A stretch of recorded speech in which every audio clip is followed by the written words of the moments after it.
네, 밖에 계신 분들은 자리에 회의장 안으로 들어와 주시기 바랍니다.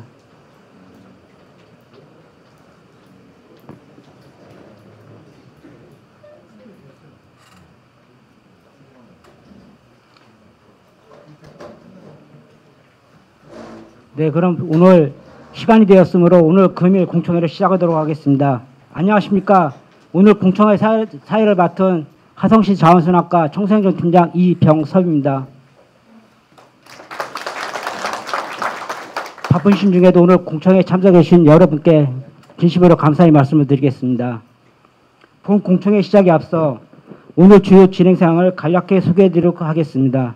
먼저 화성시 생활폐기물 수집 운반 대행 방식 연구용을 추진한 지역경제연구원으로부터 연구조사 및 개요, 현황, 대행 현황 조사, 분석, 지역경제 균등 조정 방안 등에 대한 연구 결과를 청취하고 이후 궁금하신 사항에 대한 질의응답 시간을 가질 예정이오니 공청회의 원활한 진행을 위해 발표 중에는 질문이나 건의사항 발표를 삼가해 주시고 대화나 전화통화는 자제해 주시기를 당부드리겠습니다. 꼭 필요한 경우에는 회의장 밖에서 해주시면 감사하겠습니다. 그럼 지금부터 생활폐기물 수집 운반 대행업체 선정 방안 공청회를 시작하겠습니다.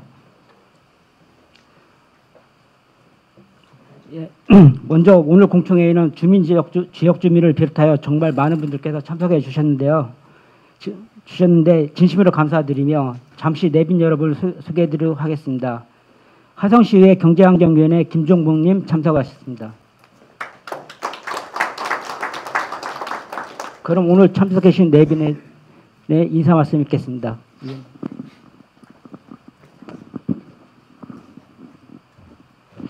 안녕하세요. 화성시의원 김종복입니다. 반갑습니다. 네, 오늘 연구 용역의 결과가 완벽한 안이 도출되었을 거라고 생각하진 않습니다. 여기 계신 분들께서 다양한 질문과 질의를 통해서 조금 더 다듬어 주셔야지 모두가 공감하고 모두가 인정할 수 있는 그런 공정한 안이 나올 거라고 생각하고 있습니다. 그래서 오늘 저도 여기 있으면서 여러분들께서 주시는 의견들을 좀 귀담아 듣고 그것들이 제대로 반영되는지 꼼꼼히 살피도록 하겠습니다. 이 자리에 함께 해주셔서 고맙고 화성시의 생활 폐기물과 관련된 많은 의견 주시길 부탁드리겠습니다. 고맙습니다. 예, 다음으로 화성시 자원순학과 심연보 과장님의 인사 말씀이 있겠습니다.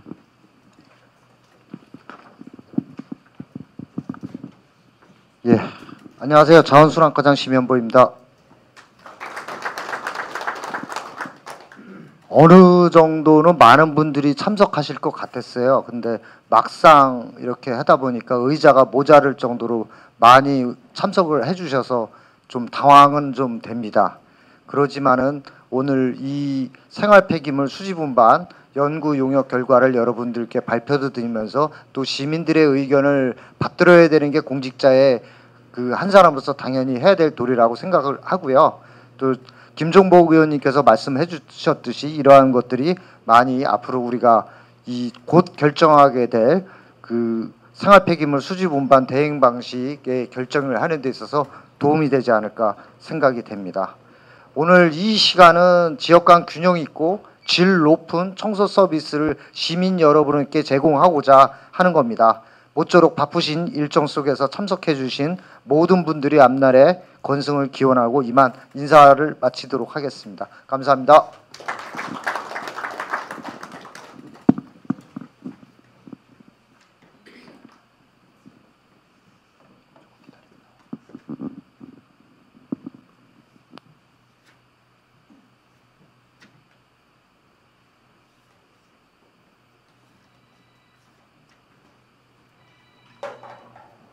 네, 그럼 다음으로 오늘 공청회의 주 내용인 화성시 생활폐기물 수집 운반 대행 방식 연구 용역에 대한 발표를 재단법인 지역경제연구원 송성복 원장님의 발표가 있겠습니다. 원장님 앞으로 나와주시기 바랍니다. 화면이 안 떠요. 이게 되게 느리네. 여러분 반갑습니다. 송성복입니다. 그 뒤에 앉아 계시는 분들이 이 밑에가 잘 안 보이실 텐데 사이드에 있는 요 모니터를 보시면 되겠습니다. 제가 오늘 설명을 드릴 내용은 크게 네 가지입니다. 그 연구조사의 개요하고요. 지금 현재 대응을 어떻게 하고 있는지에 대한 현황 조사하고 분석, 그리고 이제 대응 구역이 균등하게 조정할 수 있는 방안, 뭐 이런 내용입니다. 지금 향남, 남양, 봉담이 엄청 커졌잖아요. 그 한 개 구역만 하더라도 향남이 한 87억 정도 돼요, 연간 대행비가. 그리고 마지막으로 어떻게 대행업체를 적정하게 선정할 것인가. 이거는 지금 뭐 사회적으로 굉장히 이슈화가 돼가지고 있잖아요. 뭐 국민권익위에도 그렇고, 감사원 감사 결과도 그렇고, 수의계약을 하지 마라. 법적으로도 수의계약이 위법이다 이렇게 하니까 대행업체를 이제 적정하게 선정할 수 있는 방법을 강구를 해야 되는 거죠. 이 페이지부터 한번 보시겠습니다. 연구의 목적은 제가 설명드린 대로 균형 있는 청소 서비스를 제공하고자 하는 것이고, 관련 법률에 따라서 경쟁 체제를 도입하고자 이 용역을 시행을 했습니다. 지금 2004년도 기준으로 해서 2027년까지 계획을 수립을 했고요.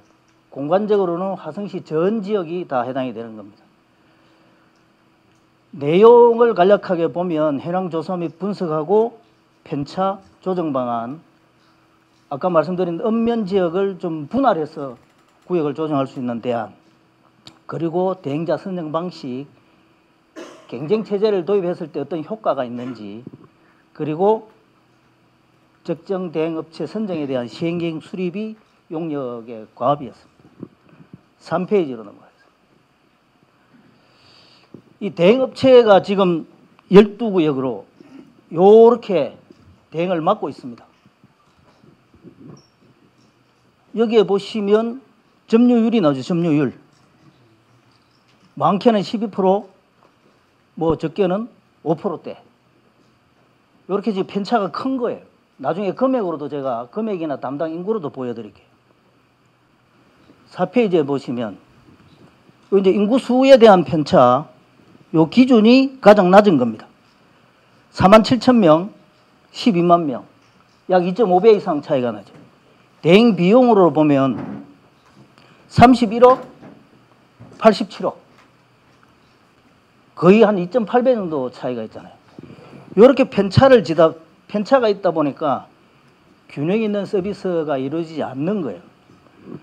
아까 제가 말씀드린 대로 향남업 한 곳을 하는데 82억이나 된단 말이죠. 그래서 이런 불합리한 부분을 어떻게 적정하게 해소를 할 건가 하는 부분이 이번 용역의 주된 과제입니다. 5페이지를 한번 보시면 화성시 장래 인구를 예측을 한 겁니다. 그 화성 도시계획 기본계획 2035에 보면 116만 7천 명이 계획 인구예요. 근데 저희가 용역을 시행한 시점 이 계획 인구를 넘어섰어요. 벌써 주민등록상 인구수가. 그래서 저희가 외국인 포함해서 다시 실제 추정 인구를 진단을 해보니까 한 2035년에 130만 정도는 인구가 되겠다. 그러면 이 용역의 적용 시점인 말 2027년도에는 거의 한 112만 정도는 되겠다. 이런 인구가 가장 중요합니다. 향후에 청소 대행비가 인구에 거의 비례해서 쓰레기가 발생하고 쓰레기 발생량에 비례해서 대행비가 증가가 되기 때문에 그렇습니다. 6페이지 한번 보시면 요 말은 무슨 말이냐면 경기도 내에 40만 인구의 도시들을 저희들이 불 끄셔야 되는데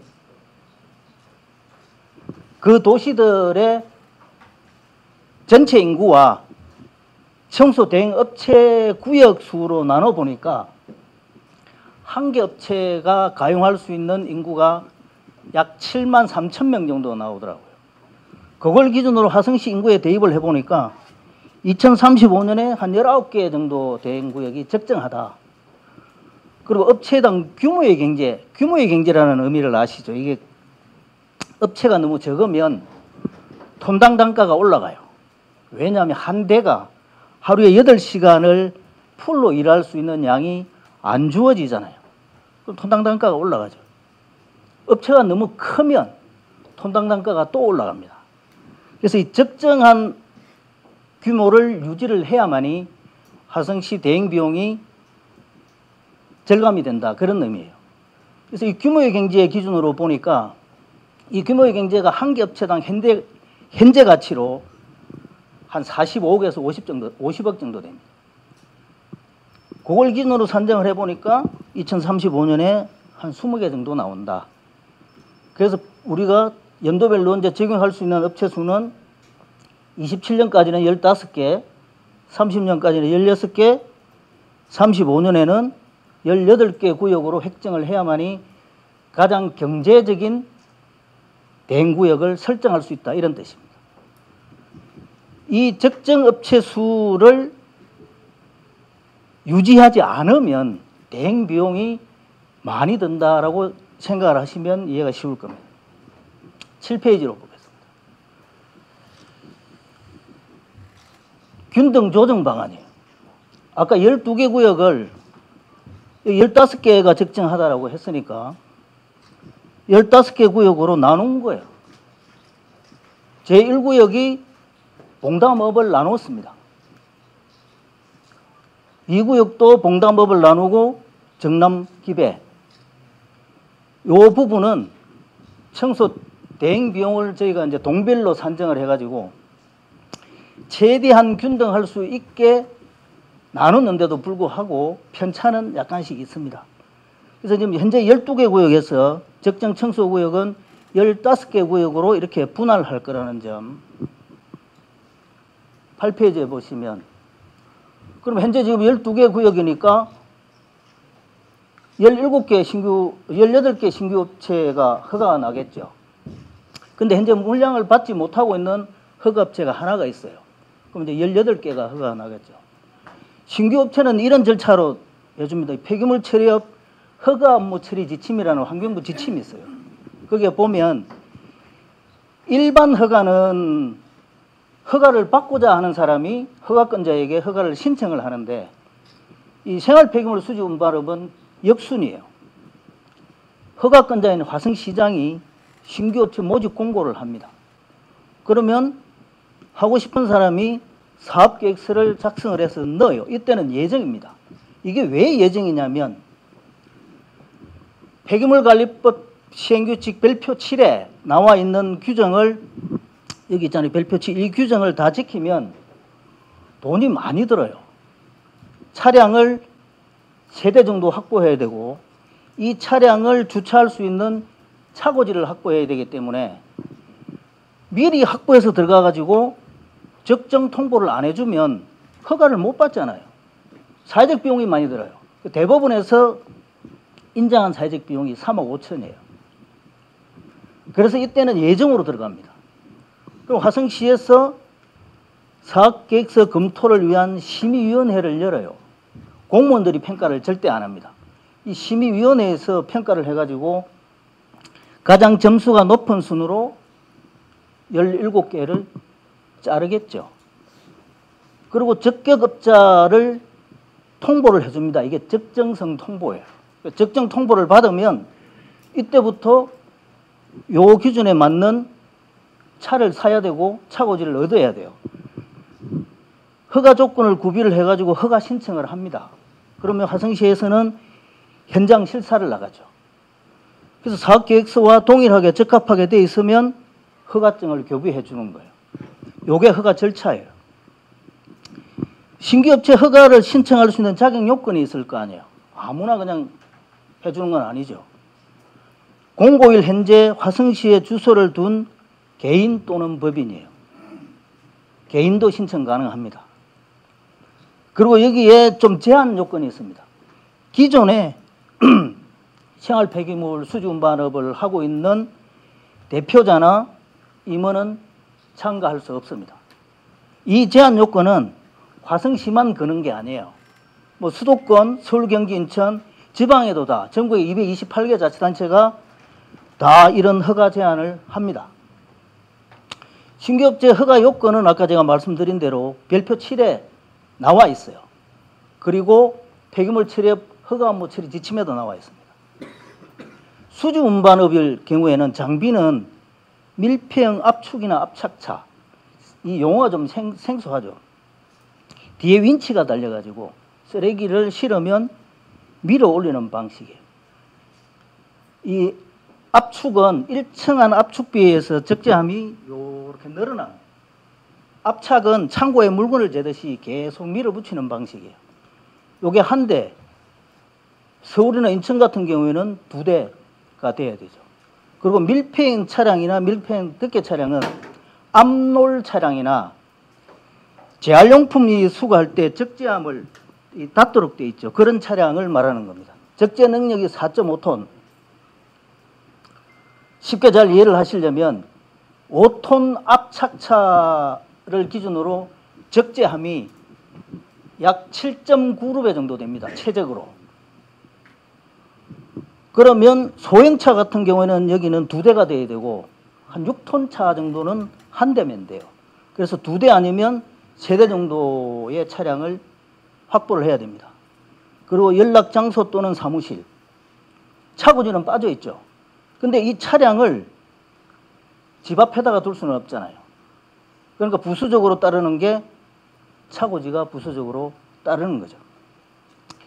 이 신규 업체 허가에 대한 공고를 띄웁니다. 화성시가. 신규 업체 허가 공고에 상세하게 설명이 돼서 나갑니다. 그리고 한 가지 유념하셔야 될 부분이 이 폐기물관리법 제27조에 보면 허가를 받고 나서 1년 이내에 영업을 개시하지 않거나 정당을 휴업한 경우는 허가 취소 사유에 해당이 됩니다. 그래서 이번에 성남시가 신규 업체를 허가해주고 협상의한 계약으로 할 때 요 조항을 넣어가지고 1년 이상 영업을 하지 않으면 허가 취소시키겠습니다라는 문구를 신규업체 선정 공고에 공고문에 실었어요. 9페이지로 보시면 이 왜 화성시가 경쟁체제를 도입하려고 할까 하는 이유를 제가 설명을 한 겁니다. 지방계약법이라고 하는 지방자치단체를 당선하는 계약에 관한 법률 제9조에 일반 입찰에 붙여야 한다라고 아예 딱 명시를 해놨어요. 그리고 폐기물 처리업 허가 업무 처리 지침에도 경쟁 입찰을 원칙으로 한다. 화성시 폐기물 관리 조례에도 대행 계약은 공개 경쟁 입찰을 원칙으로 한다. 법제처에 유권 해석을 했어요. 이 쓰레기 청소 업체에서 환경부에다가 질의를 했습니다. 그러니까 답변이 어떻게 왔냐면 수의계약을 못합니다라고 하니까 법제처에다가 유권 해석을 의뢰를 했어요. 그 법제처 해석이 뭐냐면 생활 폐기물 수지 운반에 대한 대행 계약을 수의계약으로 체결할 수 없습니다라고 명확한 답을 줬어요. 그러니까 어떤 행태로든 수의계약은 할 수가 없고, 제가 덧붙이면 감사원이 경기도 31개 시군, 서울의 25개 구, 인천의 8개 구를 대상으로 감사를 실시한 결과도 똑같아요. 이렇게 수의계약을 할 수 없다. 10페이지에 보시면 이게 2023년도 나라장터를 통해 가지고 계약한 내역을 제가 총 정리를 한 겁니다. 적격 심사를 한 데가 많고 협상에 의한 계약을 한 데가 좀 적어요. 근데 뒤에도 나오겠지만 이 적격 심사를 하게 되면 신규 업체들이 진입하기가 힘들어요. 경기도 적격 심사 기준에 보면 실적 점수가 37점이나 됩니다. 무려 100점 만점에 37점을 실적으로 줘버리면 기존 업체들만 유리하고 신규 업체들은 허가를 받아도 진입하기가 어려워요. 근데 협상에 의한 계약은 지방자치단체 입찰 및 계약 집행 기준 안에 보면 협상에 의한 계약 내용이 있어요. 이 부분은 나중에 맨 마지막에 제가 설명을 드릴 텐데, 정량적인 평가 20점, 정성적인 평가 60점, 가격 입찰 점수 20점 해서 100점 만점으로 합니다. 물론 이것은 뭐 발주자에 따라서 조정이 가능합니다만. 그래서 여기에 보면 실적 점수들을 가로 안에 있는 게 실적 점수거든요. 서울은 대부분이 5점을 줬어요. 실적 점수를 빵점을 주는 옥천군도 있어요. 평가 점수를 반영하는 경우도 있습니다. 성남시는 3점을 평가 결과를 줬습니다. 그 11페이지에 보시면 업체 선정마다 장단점이 있는데 아까 제가 말씀드린 대로 적격심사는 실적 점수가 37점이에요.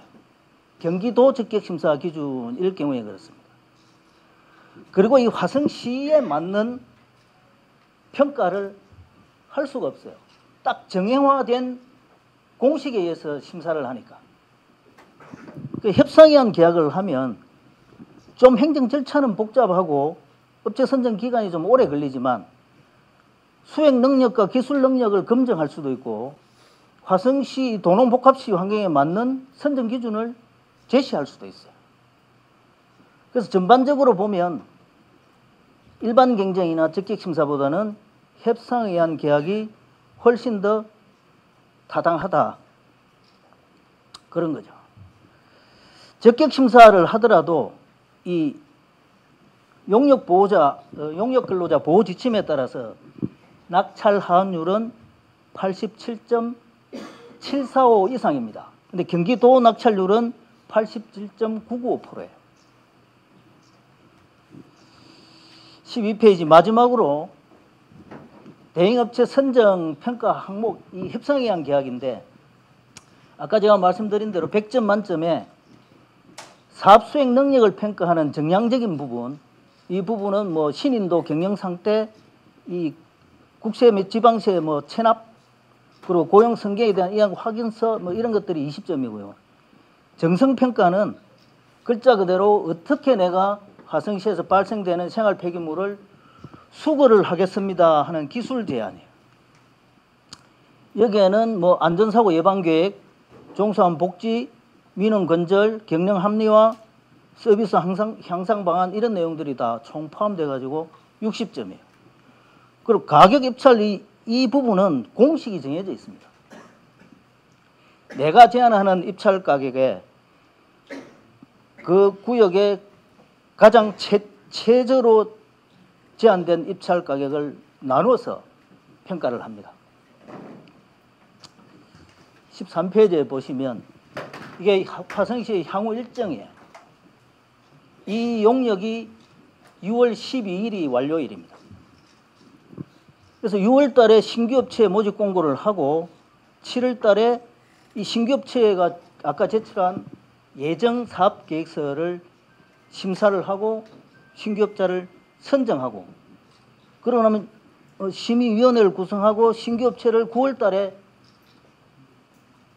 허가를 해주겠죠. 이 기간이 좀 많이 걸리는 이유가 아까 제가 말씀드린 차량을 구해야 되고 차고지를 구해야 되고 사무실을 얻어야 되고 그런 것 때문에 이 기간이 좀 텀이 있어요. 한 2달 정도. 그러고 나면 대행업체 선정을 위한 협상에 의한 계약 입찰 공고를 하겠죠. 여기도 마찬가지로 제안서 평가하는 심사위원회에서 제안서를 평가를 해가지고 고득점자 순, 각 대행구역별로 고득점자 순으로 낙찰자를 선정하고 11월 달에 체결을 하면 12월 달에 대행 업무 인수인계 하는데도 이게 상당히 복잡해요. 업무에 대한 인수인계뿐만이 아니라 인력에 대한 고용승계 뭐 이런 부분들이 포함되어 있기 때문에 그 고용승계는 완전한 고용승계를 의미하는 겁니다. 완전한 고용승계가 뭐냐면 넘겨주는 업체와 넘겨받는 업체 간에 협의를 하면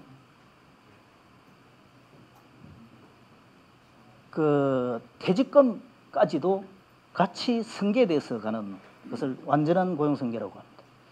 그러고 나면 2025년 1월 1일부터 대행 업무가 시작이 되는 겁니다. 제가 설명드릴 내용은 다 설명을 드렸고요.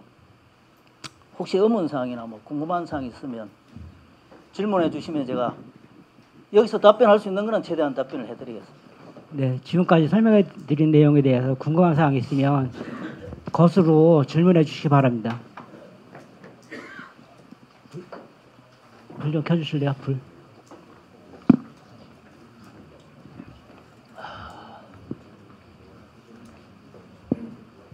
계약 기간은 몇 년이죠? 3년입니다.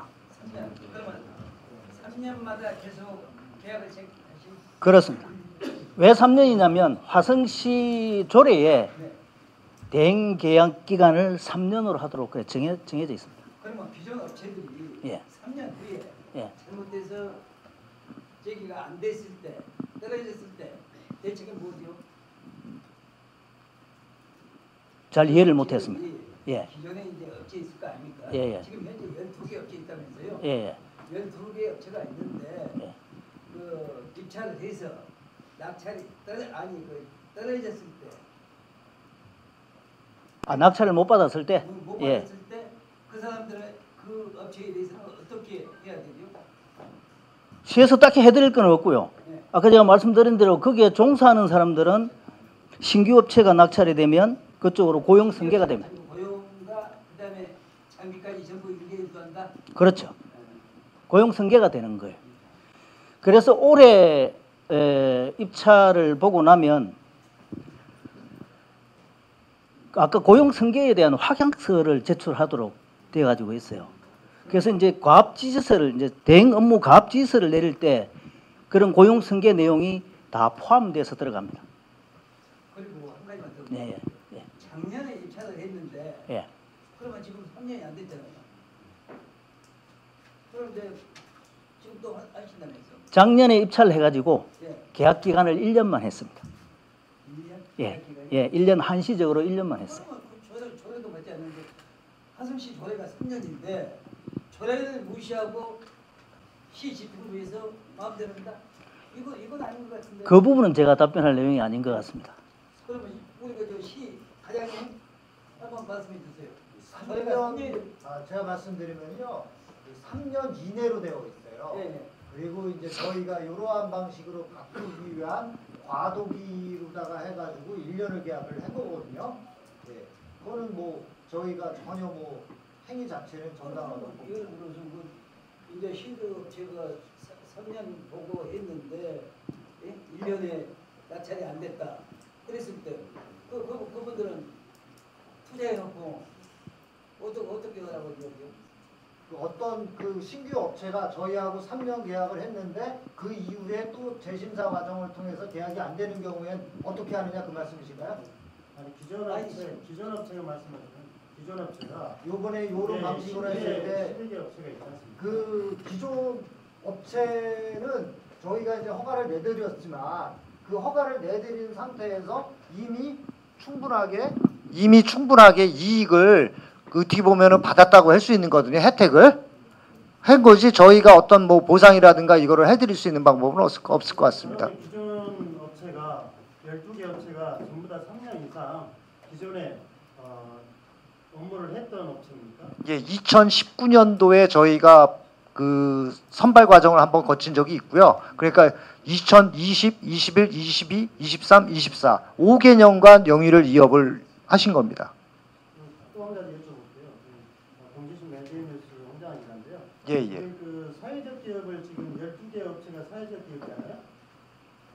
근데 지금 공개 입찰을 통해서 하려고 하는데 기존에 사회적 기업을 기존 시장께서 전 시장께서 장래 했던 걸로 알고 있는데 지금에 이렇게 공개 입찰로 전환하는 이유가 있나요? 기존에 사회적 기업들을 그동안 선호했는데. 그 쉽게 얘기해가지고 점점 감사원이라든지 국민권익위원회라든지 이런 곳에서 투명하게 공개 경쟁을 하도록 하는 게 그 지속적으로 다 압박으로다가 왔었고요. 저희 시에서도 이제 그렇게 판단을 해서 시행을 하려고 하는 겁니다. 그러면 작년에 입찰을 안 했어요? 공개 경쟁 입찰 안 했습니까? 했습니다. 12개 업체를 대상으로 구역을 투차를 갖다 하도록 한 거예요. 그렇게 해가지고 예산 절감이 조금 된 부분도 있습니다. 그러면 사회적 기업에 대한 기존의 그 화성시에서 장려를 했는데 네네. 그 추가적인 베네피트는 없나요? 기존 사회적 기업 업체들. 그렇지. 예, 없다고 판단됩니다. 제가 말씀드리겠습니다. 예, 말씀하시죠. 그 대명령 대표인데요. 예, 예. 제가 2000년도에 해서 3년 사회적 기업으로 해서 사실 한 40억 정도의 초기 투자 비용 대비해서 사실 우리가 이제 3년 4년차 들어갔는데 사실 그 당시에는 사회적 기업으로 선정을 방식을 해서 지금까지 이제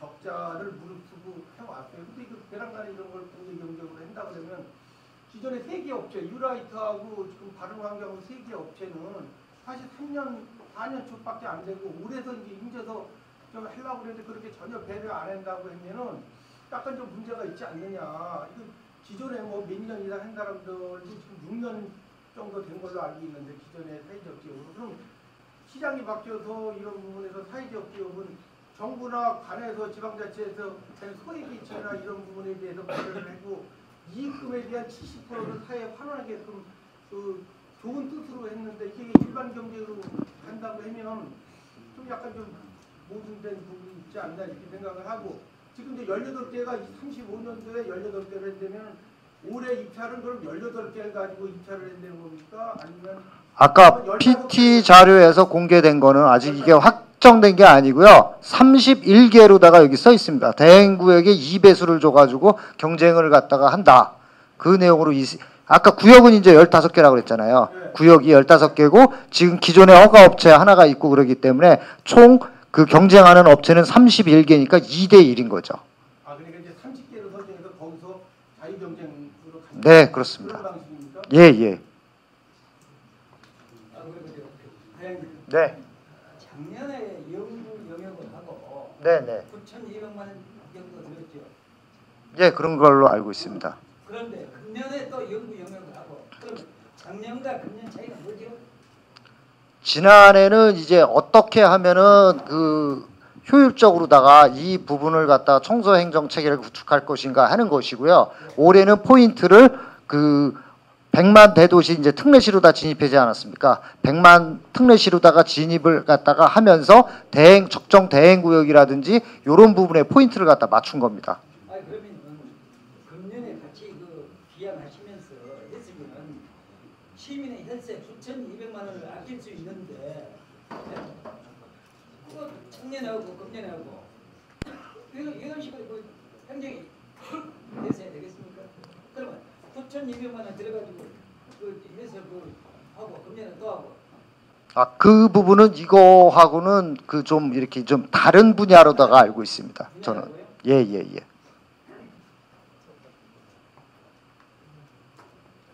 추가로 더 예, 말씀하시죠. 조금 전에요. 10년 계약을 해서 네. 충분한 이익을 줘서 다시 입찰을 실행한다. 이렇게 말씀을 하셨는데요. 지금 신규 업체가 새로운 기업을 요구를 받는데 대략 얼마 정도 들어간지 아세요? 그것까지는 제가 잘 모르겠습니다. 그럼 어떻게 충분한 이익을 줬다고 말씀하실 수 있는지요? 충분한 이익까지는 말씀을 갖다가 안 드리는 거고요.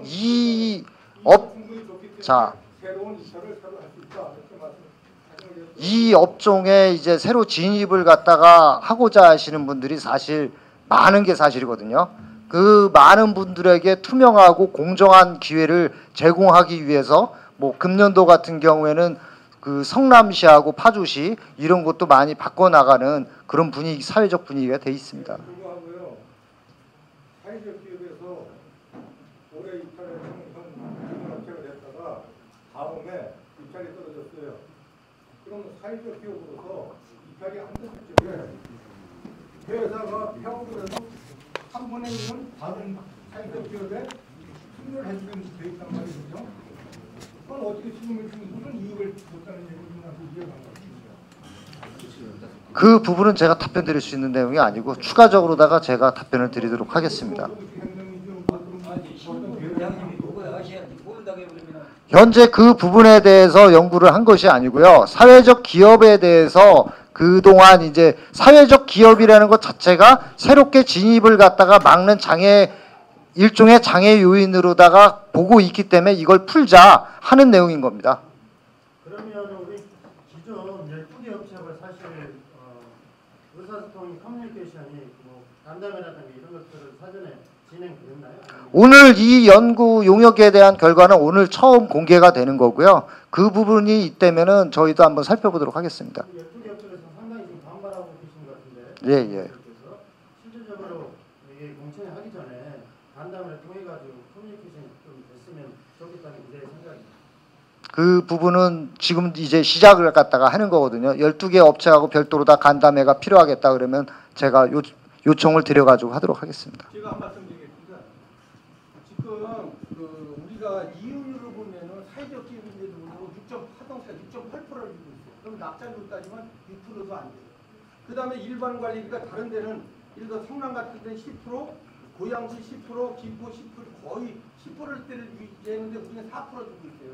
그럼 결국은 사회적 기업으로 이익나도 70% 환원하고 30%가 겨우 연명했는데 충분히 아까 보상을 뭐 했던데 3년 가지고는 누가 아니 장사가 남자고 하는 건데 결국은 투자 대비 이거 남을 게 없게 화성시가 이렇게 뭐 지금 특례시를 앞두고 있는데 다른 데는 10%씩 주는데 6%도 안 주고 4%, 10% 주는데 4% 주고는 이거 안 남는다 이거예요. 이런 그 부분이 금년도 예산에서 굉장히 특이했다는 거는 김정주 대표님께서 잘 아시리라 생각합니다. 예, 그래서 이런 부분에 대한 개선점도 총괄적으로는 알아야지 다른 데는 10%씩 주는데 우리 화성시 4% 주고 이득 개선이 된다. 또 사회적 기업으로서 사회 70% 환원하고 30% 하면은 누가 투자 대비 이걸 했겠느냐 이거죠. 그러니까 이런 것도 감안을 이번에 공청회를 통해서 분명히 알고 이게 접근을 해야 되지 않느냐는 말씀을 드리는 겁니다.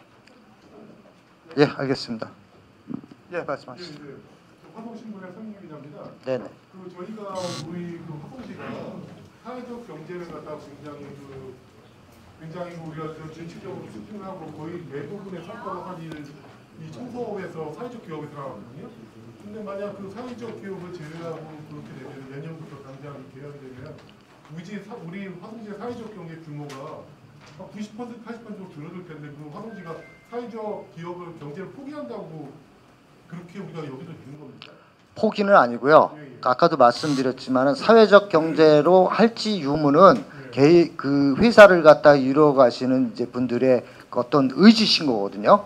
그 의지는 의지대로다가 저희가 평가를 갖다가 하도록 방안을 갖다가 있는지 찾아보도록 하겠습니다. 뭐 지금 말씀하시는 거는 만약 사회적 기업에 등록이 되어 있다면 가압적을 준다는 걸 일대일로 주시면 거기까지 뭐 검토하고 있지는 않습니다. 오늘은 순수하게 그 보도된 거는 딱 여기까지만 이렇게 한 거지 그 이후에 세부적인 거는 오늘 제가 답변 드릴 수 있는 범위는 한계가 있을 것 같아요. 예, 말씀하시죠. 저기 뭐 신규 업체 허가 요건에 요약해서 말씀드린 장비 외에 차고지 그다음에 사무실 외에 또 다른 제한을 좀 두고 있는 사항이 있을까요?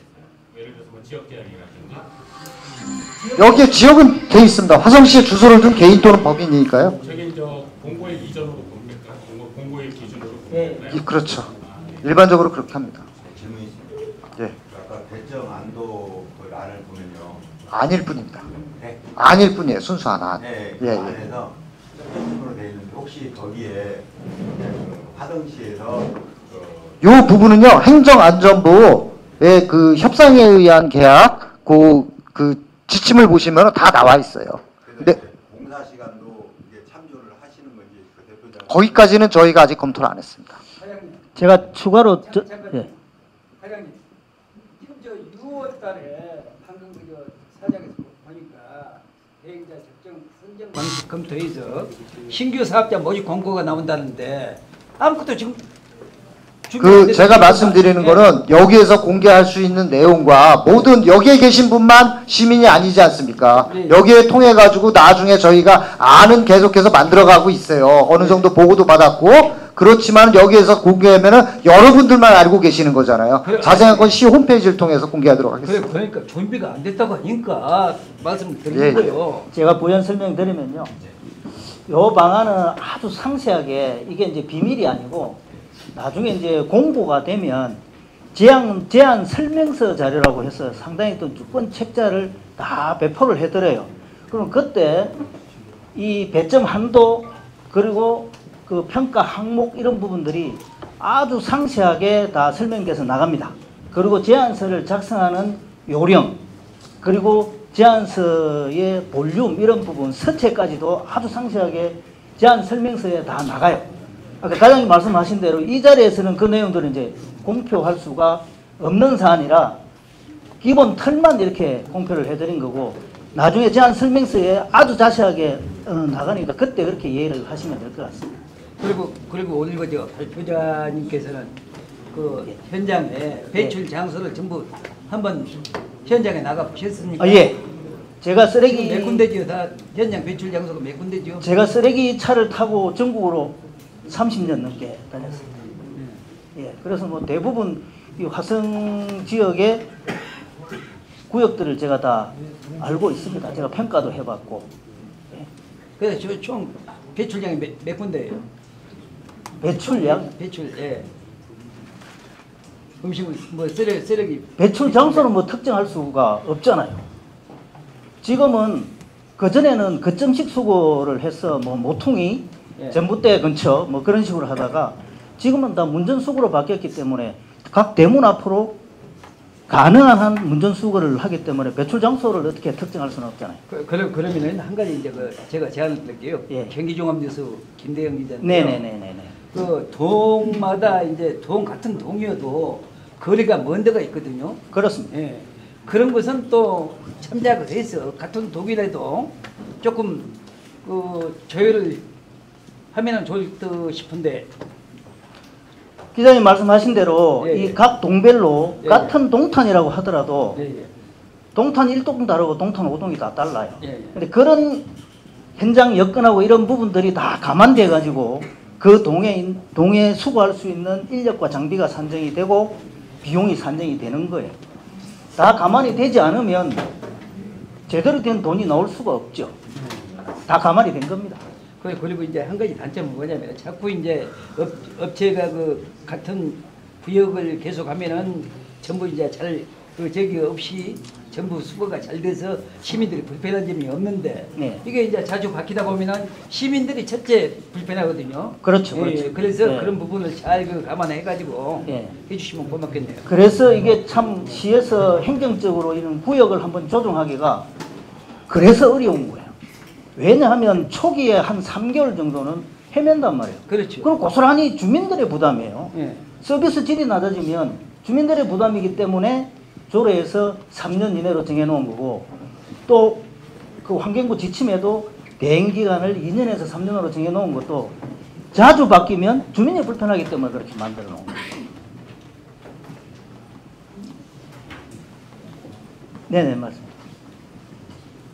여기까지만 건의사항 의견 말씀드렸습니다. 양재입니다. 동탄 알고 단방인데 아까 말씀하신 대해구역 조정 좋은 말씀하셨는데 서부권하고 동부권하고의 총소에 대한 판결이 많이 차이나요.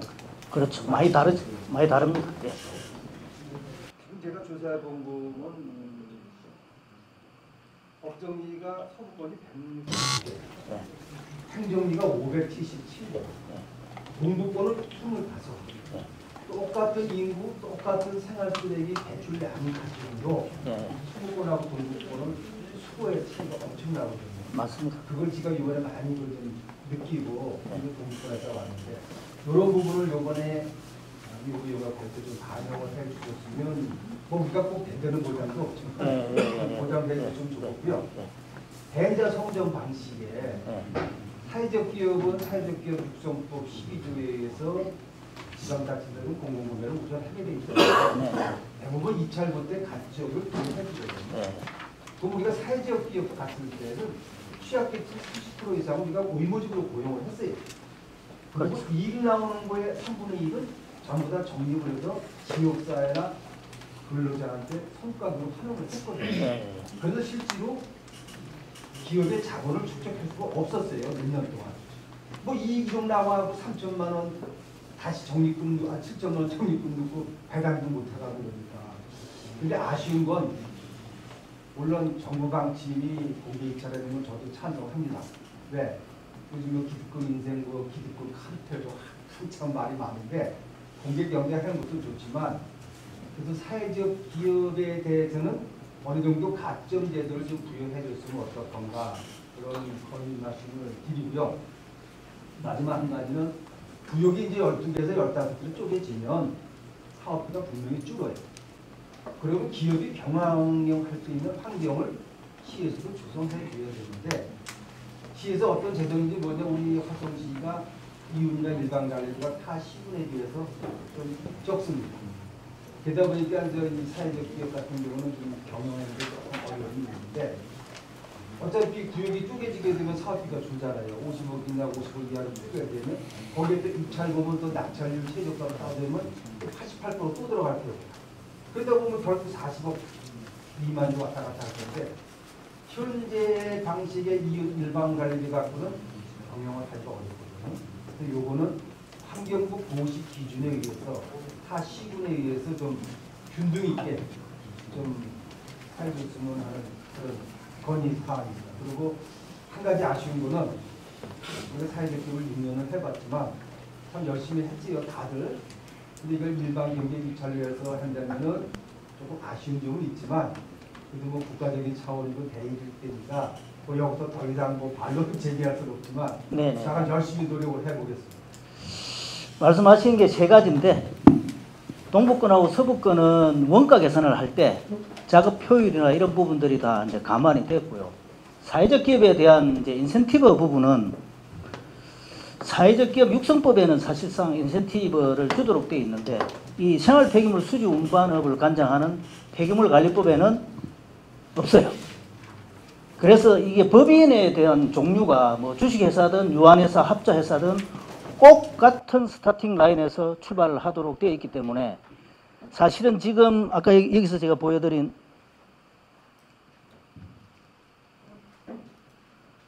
협상에 의한 계약을 하고 있는 서울이나 타자치단체도 사실은 좀 안타깝지만 사회적 기업에 대한 가점을 준 데는 없어요. 그래서 조금 뭐 안타깝지만 하여튼 그 부분은 조금 더 연구를 해보겠습니다. 그리고 일반관리비 유은에 대한 부분은 오늘 제가 말씀드릴 내용이 아니고 원가 계산을 할 때 할 내용인데 제가 조금 부연 설명을 드리면 지방계약법 시행규칙 제8조 1항과 2항이 이윤하고 일반관리비율을 10%씩 정하고 있습니다.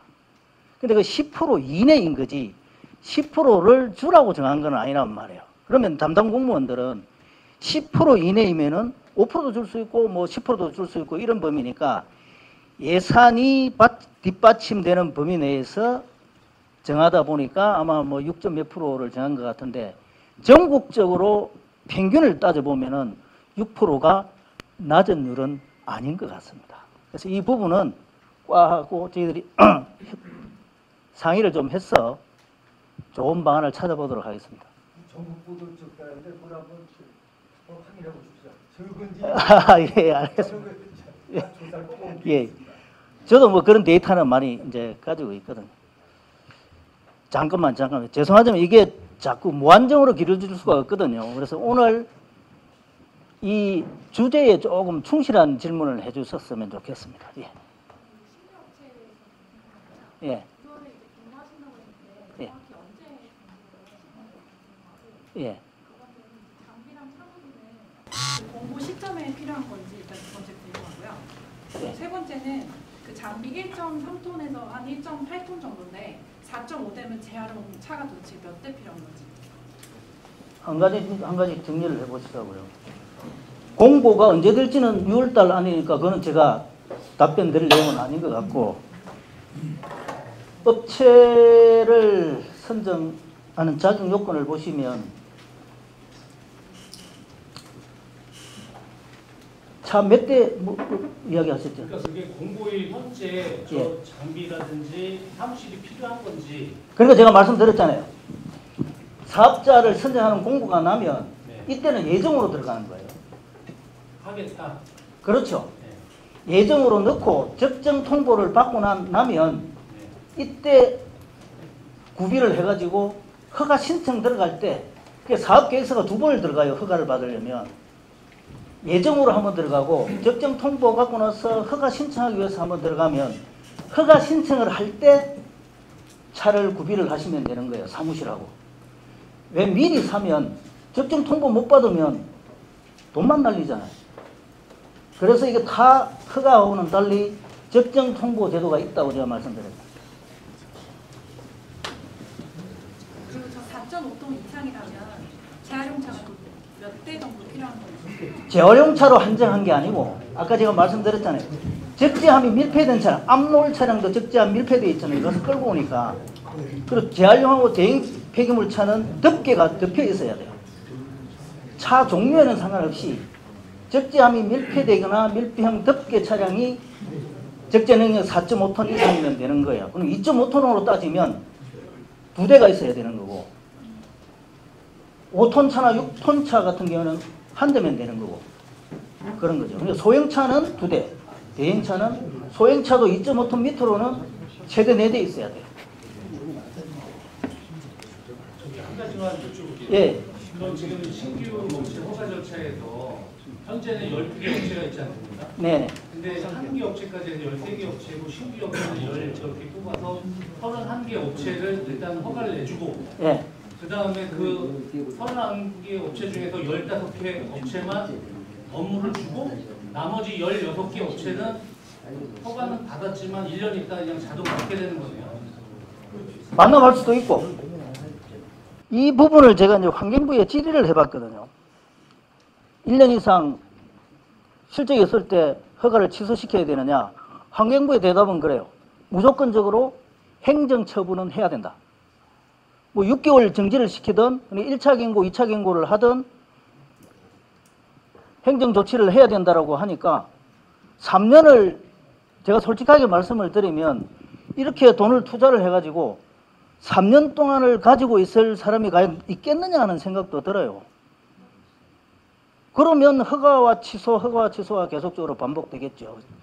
지금 제가 이렇게 명확하게 답을 못 드리는 이유는 이 부분에서 제가 환경부 질의는 받았는데 환경부 질의 답변이 너무 무성의해서 제가 법제처에 유권 해석 신청을 했습니다.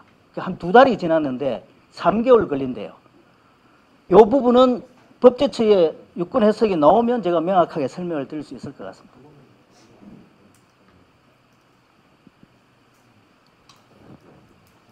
예, 먼저. 신규업체인데요.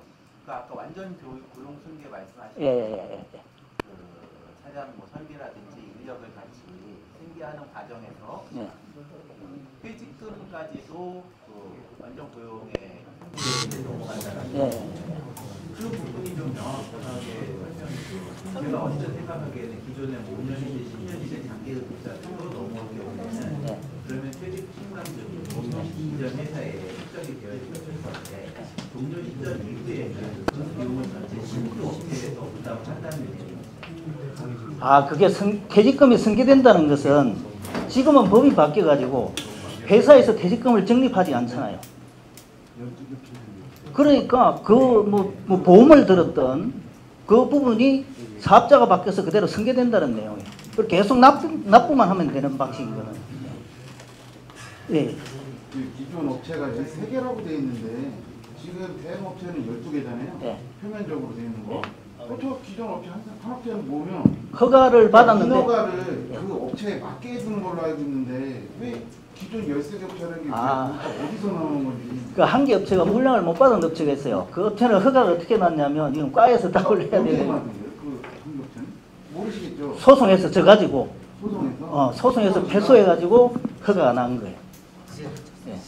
사장입니다. 지난해 저희가 행정심판에서 패소를 갖다 해가지고 그 행정심판에 의해서 허가가 한 업체가 나갔어요. 말이 안 되는 말이 안 되는 거지. 그럼 여기 그냥 안 하고 그동안 막 준비하고 막 허가 어떻게든 맡아보려고 하는 업체는 저희 사무실의 문의 자체가 이제 생활폐기물 수집 운반업에 대해서 많이 오시고요. 저희한테 신청이 들어오시면은 이러이러한 사유로 인해 가지고 반려합니다. 그리고 현재도 반려를 해요. 근데 간혹 가다가 또 한 분이 지금 그 행정심판을 저희한테 내셔가지고 지금 경기도 행정심판위원회에 계류되어 있는 부분이 있습니다. 그러면 요번에 신규 업체가 지금 두 개라는 거잖아요. 그렇죠? 3개죠. 3개인 거예요. 저 신규로 다 최종적으로 다 내년에 대행 업체는 3곳이 늘어납니다. 3곳이 늘어나고 지금 기존은 12개에서 하나는 지금 미리 해놨다는 거잖아요. 그죠? 미리 해놨다는 표현보다는요, 그분이 행정심판에 이겨서 그 불가피하게 화성시가 이제 허가를 내줬다 이렇게 이해하시면 되겠습니다. 거의 마무리하시죠. 너무 오래 걸리는 것 같은데. 아니 뭐 마무리한 것보다도 궁금한 거 있으면 여기서 허심탄회하게 예? 뭐 3시 반까지 잡았던데 시간도 뭐 예? 말씀하시죠. 마무리 예, 예. 그 법에 마무리하고 하려고 그래요. 궁금한 점은 전부 다 예? 그럼 이야기 궁금하신 분 있으시면 거수로 그 질문해 주시기 바랍니다.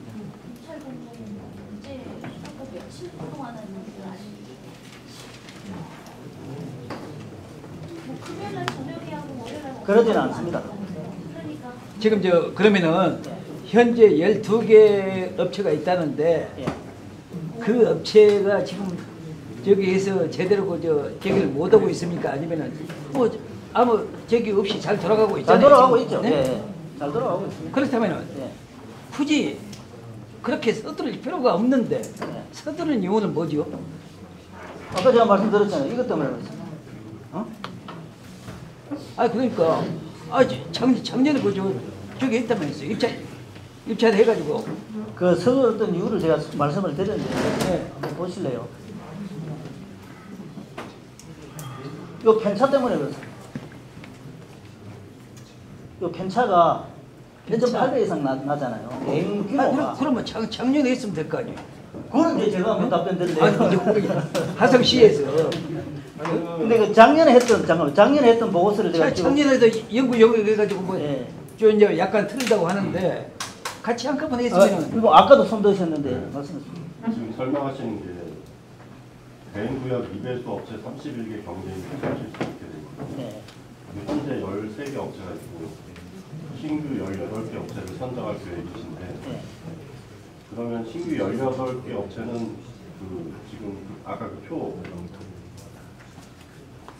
여기서 어느 단계에 해당돼요? 아직 시작도 안 했죠. 네. 요 모집 공고가 나면 스탠바이 되는 거죠.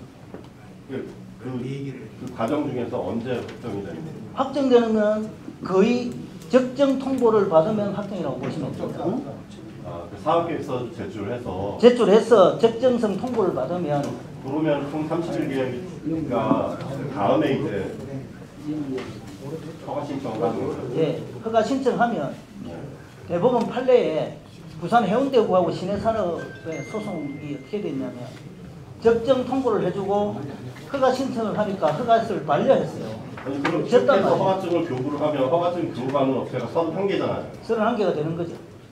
그럼 그 31개 업체가 경쟁해가지고 이 방식으로 경쟁해서 이 방식으로 경쟁해서 15개를 선정하는 거죠.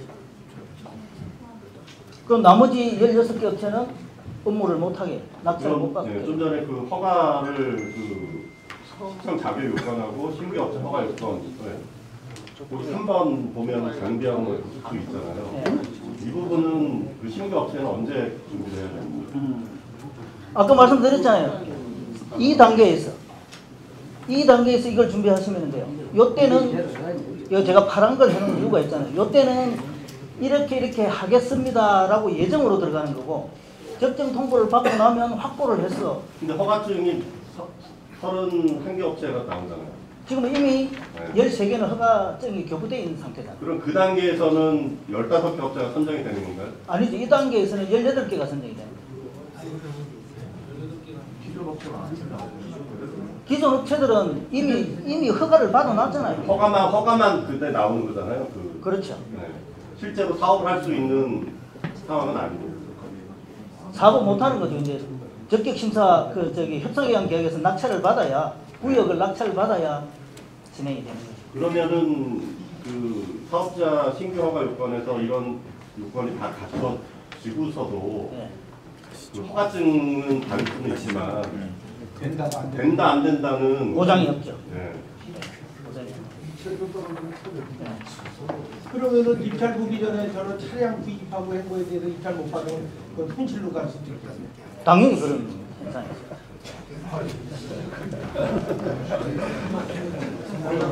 그냥 까먹는 거잖아요. 적어도 문제가 있는 것 같아요. 아니 허가 전에 장비를 구입했어. 그거 사는 업체가 입찰을 봤어. 떨어졌어. 그럼 어떻게 장비는 탔는데? 엊그제 성남이 그렇게 해서 결정을. 그건 좀 아니 잘못된 게요. 어차피 인수를 받을 거 아닙니까? 지금 12개 업체 중에서 남는 거를 인수해. 그러면 그게 결국 낭비죠. 굳이 그렇게 부담을 줘가면서 차를 다 구입해내는 거는 문제가 있죠. 어차피 선정돼서 그 문제가 있는. 그래 제가 말씀을 드리잖아요. 그러면 신규 업체가 아까 신규 업체의 그 사업 진입 장벽을 낮추기 위해서 그 방법을 한다고 하셨는데 지금 보시면 이만큼 장비를 가지고 있는 12개 업체랑 나머지 1개 업체한테 유리한 거고 신규 진입한 업체는 유리한 게 아니잖아요. 유불리가 없죠. 진입 장벽을 낮추는 게 아니라 진입 장벽은 엄청 높아졌네요. 유불리가 없죠. 왜요? 신규 업체라고 해서 불리하거나 기존 업체가 유리한 게 없죠. 이 방식대로 가면.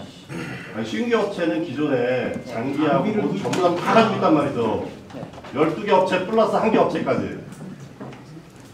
그러니까 기존 업체들도 당초에 허가를 받을 때 요렇게 다 허가를 받았거든요.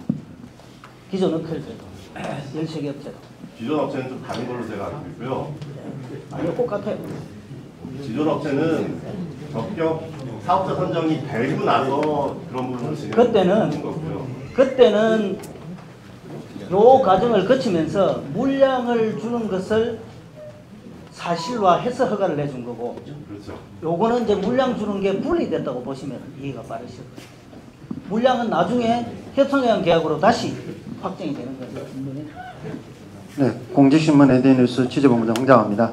오늘 공청회를 들었는데요. 첫 번째로는 기존 업체 12개 업체와 간담회를 청해서 한번 잡겠다고 말씀하셨고요. 사회적 기업에 대한 가점도 한번 연구해보겠다고 했는데 그러면 시기상 6월에 가능한지 사실 의문점이 들고요. 진짜로 6월 가능한지 여부가 첫 번째.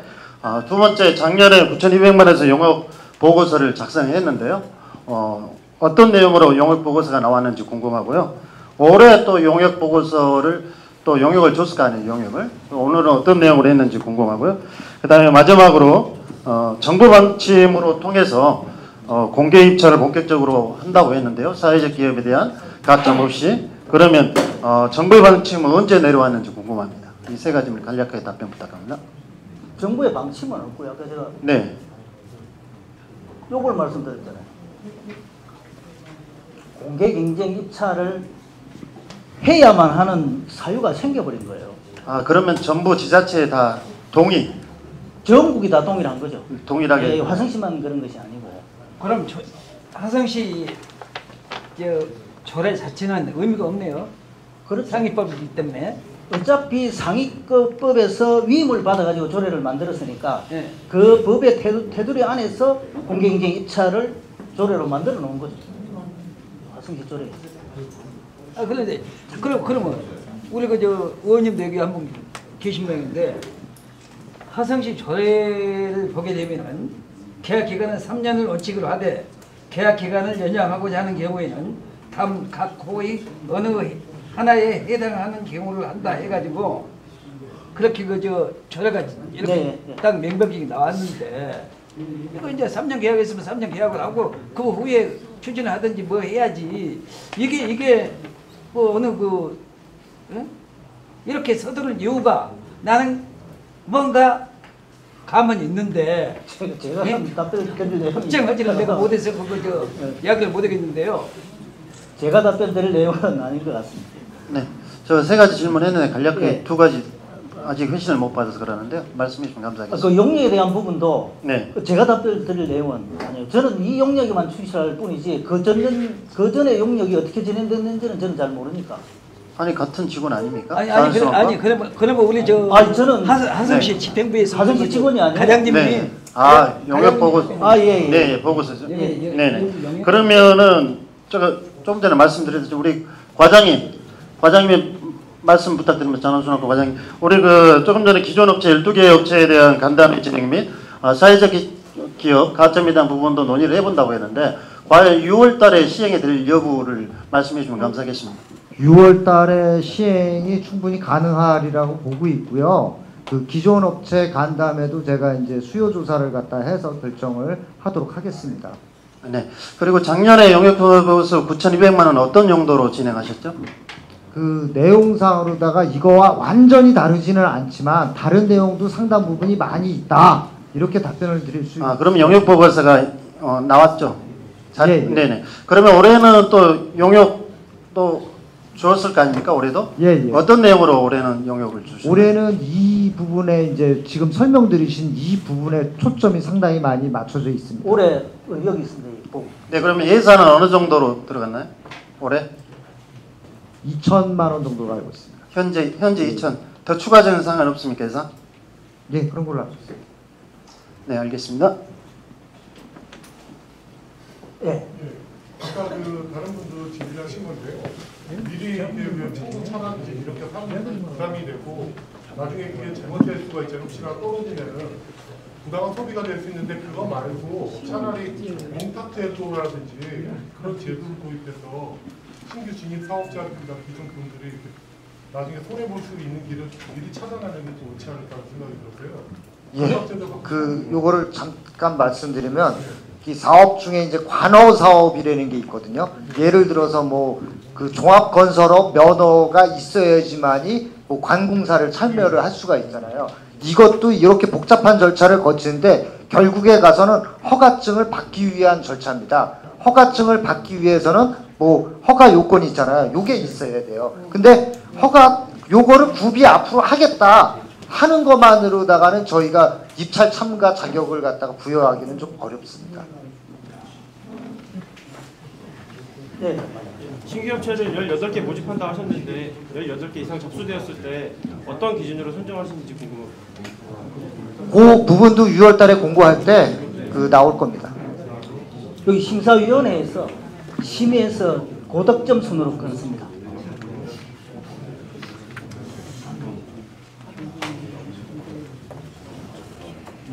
네, 시간이 많이 흘렀는데요. 추가적으로 한 분만 더 받도록 하겠습니다. 괜찮으시죠? 더 이상 질의하실래요? 예.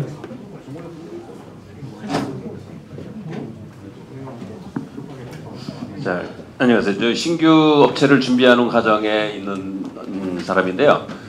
그 차량 장비 구입을 하는데 우리 6월부터 그 공고를 시작해가지고 장비 구입하는데 시간이 아마 특장 차량이기 때문에 상당히 많이 걸리는 걸로 알고 있는데 이렇게 따지면은 신규 업체 12개 업체 플러스 하나 하고 나머지 2-3개 업체가 저걸 준비하는 과정에 지금쯤 저거를 보유하고 있어야 된다는 생각이 드는데 저 부분에 대해서도 어느 정도 타당성이 없는 내용 같아요. 과거에 같은 경우 보면은 계약서 내지는 차량을 구입한다는 그런 전제 조건에 참여를 해서 선정이 됐던 걸로 알고 있는데 이번 같은 경우는 실질적으로 이렇게 보면은 기존 12개 업체 플러스 1-2개 어느 정도는 장비를 가지고 있어야 참여를 한다는 이런 생각뿐이 안 들거든요. 지금 공청회에 참석해서 지금 느껴보는데 이런 부분에 있어서 그러면은 나머지 신규 추가하는 부분에 대해서는 너네들 오지 마라 이것뿐이 안 되는 걸로 알고 있거든요. 여기 계신 새로 하시는 분에 대해서는 그거 아니에요 지금? 실질적으로 장비를 구입하려면은 특수 차량인데 1-2 달에 되는 것도 아니고 1년 이상 걸리는 경우도 생길 텐데 이 부분에 대해서는 어떻게 해서 저 장비 구입을 조건을 제시하는지 이거 생각해 보셨나 모르겠어요. 물론 생각. 근데 1-2 달 내로 저게 들어옵니까 차가? 택도 없는 것 같은데요 제가 보기에는. 그렇게 말씀하시면 아니 여기 보시면 알겠지만 대한민국 사정상 지금 특수 차량을 1-2 달 이내에 구입을 지금 계약해도 아마 저게 구입이 돼요? 소유권이 됩니까? 안 되는 걸 알고 있는데요. 적정 통보를 받고 예. 허가를 하도록까지. 예. 그게 몇 개월 정도 걸려요? 60일 2달 아닙니까? 그러니까 법률적으로 예. 그 정도 이상의 기간을 두도록 정해놔서 폐기물 관리법. 그러니까 이상이라는 자체가 제가 말씀드린 부분이 이게 한두 달, 두서너 달, 90일 이내, 100일 이내 저 장비를 보유할 수 있는 기간이 신규 업체들이 저게 가능한 얘기냐 이거죠. 가능했잖아요, 성남시가. 가능했잖아요. 그거는 좀 성남시 잣대를 해가지고 그게 지금 신규로 내려고 하시는 분들이 뭐 차등 없이 다 균등하고 똑같은 조건이에요. 예, 지금 저기 특수 차량 지금 기존적으로 하시는 업체들 중에 특수 차량 신청해가지고 몇 개월 만에 나옵니까? 3개월. 이게 지금 빨라야 3개월이에요. 대한민국에서 버스 한 대 나오는데도 한 6, 7개월, 8, 9개월 걸리는 거라고 했는데 이거 특수 차량인데 이게 2, 3개월 내로 이게 가능하냐 이거죠. 그러면 기존적으로 신규 참여하는 업체들은 접근성에서 완전히 그냥 제로 상태에서 시작을 해야 되는데 이 부분에 대해서는 아마 용역도 그렇고 저런 허가 조건 이 부분에 대해서는 타당성이 부합되지 않는다고 봅니다. 이상입니다. 그 폐기물관리법에서는 기왕에 이제 시 대형 업무를 주려면은 폐기물 처리업자나 폐기물 처리 신고자한테 대행을 주게 돼 있어요. 근데 저 방법을 택하는 건 진짜 꼼수를 쓰는 거예요. 실상은 공무원들이 원래 폐기물관리법에서는 폐기물 업자들한테 이미 허가가 있는 업자들한테 대행을 주게 돼 있는데 허가들은 없는 업자들을 저렇게 예정으로 정해서 그 사람한테 허가를 또 줘서 그 사람들 선정하겠대요. 이거 자체가 원래 꼼수인 거예요. 그 다음에 지금 조금 전에 그분이 지금 뭐 몇 개월 만에 이거 어떻게 준비하겠냐 6개월 만에 이 사업을 위해서 몇 년 전부터 이 장비를 가지고 준비해온 사람들이 있어요. 허가를 받고 저 같은 경우도 벌써 다 허가를 갖고 있어요. 몇 년 전에 이 장비를 갖추고 이런 사람들도 있어요. 이제 시작해갖고서는 그 앞날을 보지 못했다는 거죠. 이제 준비 시작한다는 거는. 그걸 지금 물건을 해서 얘기할 바는 아닌 것 같아요. 이 사업은 몇십 년 전부터 있었던 사업이에요. 그래서 늘상 이걸 위해서 몇 년 전부터 이 시장에 진입하려면 자료를 갖추고 준비를 하고 있어야 되는 거예요. 이제 와서 지금 그 시간이 없다고 하는 거는 너무 늦은 거예요. 다른 분들은 벌써 몇 년 전부터 준비해 왔으니까. 그러니까 거기에 대해서 더 왈가왈부할 말 없을 것 같아요. 하나 궁금한 게 있는데요. 지금 이게 그런 차량을 구입하는 것이 사회적으로 굉장히 낭비라는 생각도 들거든요. 그걸 진입하기 위해서 이거를 그러면 공탁이라든지 이런 걸 통해서 돈을 낸 사람으로 한정을 한다든지 이런 대안을 생각해 볼 수는 없는 거죠. 그런 대안 자체가 법에 없어요. 없으니까 만들 수 있는 그러니까 법에 없는 거를 행정을 할 수가 없는 거죠. 그렇게 되면 이제 법률 위반이 되는데 충분하게 다 그런 부분들을 저희들도 검토를 해보고 까하고도 이제 상의를 해본 부분이 사회적 비용이 너무 많이 든다. 그런데 그거보다 우선시 되고 있는 지금 사회적인 이슈가 자식한테 세습될 만큼 너무 장기간에 수의계약으로 독점과 독과점을 운영하고 있다. 그래서 진입장벽을 낮춰서 공개경쟁 입찰로 대행업체를 선정하라. 이제 이렇게 되니까 사회적 비용은 사실은 뒤로 밀리는 거죠. 사회적 비용보다는 법률에 의해서 공개경쟁 입찰로 가야 되는 것이 우선시 돼버리는 거예요. 그래서 사회적 비용이 많이 든다는 것은 아까도 제가 말씀을 드렸잖아요. 신규 업체를 그냥 낼 수 있는 것도 아니고 물론 압축이나 압착차는 특장차입니다.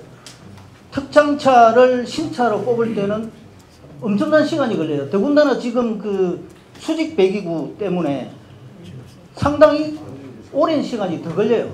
더 걸리는데도 불구하고 공개 경쟁 입찰로 가야 되는 시점에 왔기 때문에 어쩔 수 없이 사회적 비용을 감내를 하고 공개 경쟁 입찰로 업체를 선정하고자 하는 거예요.